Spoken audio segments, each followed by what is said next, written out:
Ayan, guys, magluto tayo ng banana cake. Meron tayong 2 cup of almond blunts, super fine. At meron tayong 2 eggs. At meron tayong 3 pieces of banana.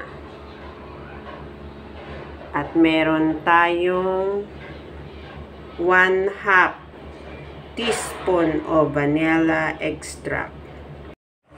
1 teaspoon of baking powder.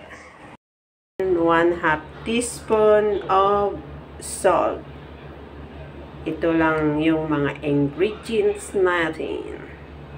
I-combine lang ito lahat. Na ito na siya. Nasmash na natin yung banana. Manual lang ito mga karels.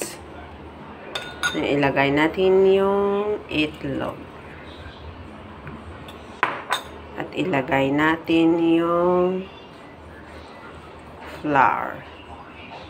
Almond flour. At ilagay natin yung baking powder.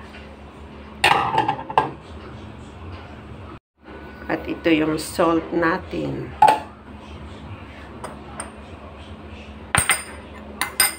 At yung vanilla extract.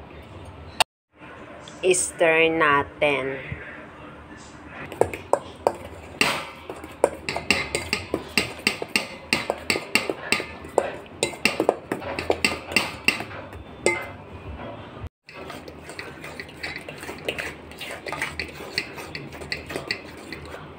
Na ito na siya.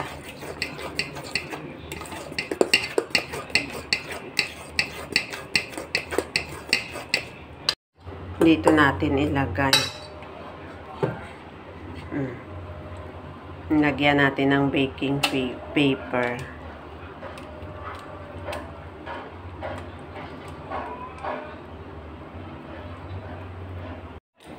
Na ito na siya.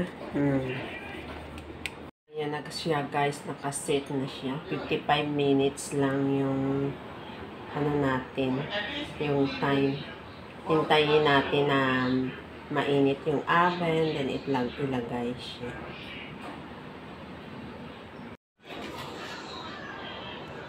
Ayan na siya, ilagay natin. Ayan. Madali na lang siya maluto. Ayan. Ito na guys, yung homemade banana cake natin. Wala itong sugar para hindi siya matamis.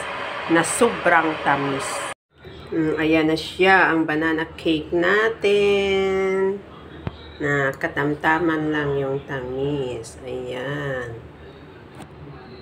Diba? See? Masarap siya.